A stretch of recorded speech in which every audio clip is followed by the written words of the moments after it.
नमस्कार, मैं ज्योति शर्मा। कृषि न्यूज में आपका स्वागत है। आइए नजर डालते हैं आज की कृषि से जुड़ी सबसे बड़ी खबरों पर।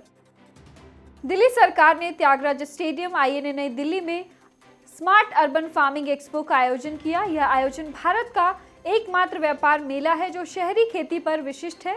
2 दिवसीय स्मार्ट अर्बन फार्मिंग एक्सपो में शहरी खेती में नए मोर्चे पर सत्र और स्मार्ट अर्बन गार्डनिंग और वर्टिकल फार्मिंग में केस स्टडी पर चर्चा शामिल की गई।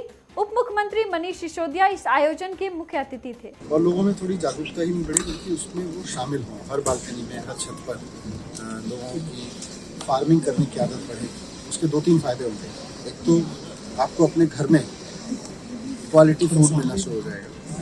दूसरा, जो चीज़ें अब आप महंगे दाम पे खरीदते हैं वो आपको अपने घर में प्रोड्यूस होंगी, ऑलमोस्ट मुफ्त में मिलनी शुरू हो जाएंगी। और तीसरा, आपके अंदर एक सेंसिटिविटी बनेगी, Joy of creating, Joy of producing something through nature. उसका जो कॉन्फिडेंस आपके अंदर पैदा होगा वो देश के सबसे बड़े प्याज उत्पादक प्रदेश महाराष्ट्र में किसानों की परेशानी कम होने का नाम नहीं ले रही है।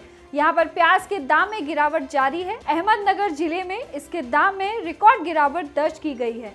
यहाँ की मंडी में प्याज का दाम सिर्फ 400 रुपए प्रति क्विंटल रह गया है, जबकि मॉडल प्राइस 1975 रुपए प्रति क्विंटल पर आ गया है। प्रदर्शनकारी किसानों से अपना आंदोलन समाप्त करने की अपील करते हुए केंद्रीय कृषि मंत्री नरेंद्र सिंह तोमर ने कहा कि केंद्र ने पराली जलाने को अपराध की श्रेणी से बाहर करने की उनकी मांग पर सहमति जताई है। तोमर ने एक बयान में कहा कि किसानों की दूसरी मांग न्यूनतम समर्थन मूल्य और फसल विविधीकरण पर भी चर्चा की गई है।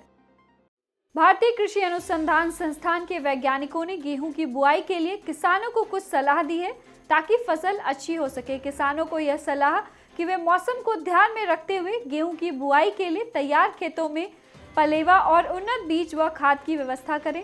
पलेवे के बाद यदि खेत में ओट आ गई हो तो उसमें गेहूं की बुआई कर सकते हैं। वैज्ञानिकों ने कहा कि जिन वैज्ञानिकों ने अगेती सरसों की बुआई की है वे समय पर फसल में विरलीकरण तथा खरपतवार नियंत्रण पर कार्य करें ताकि पौधों को बढ़ने में मदद मिल सके। इस वक्त लगभग सभी चीजों की कीमतों में इजाफा हो रहा है। आपको बता दें, पार्ले-जी बिस्किट की कीमत बढ़ा दी गई है। बता दें कि यह बिस्किट छोटे से बड़े स्तर के लोगों का पसंदीदा है।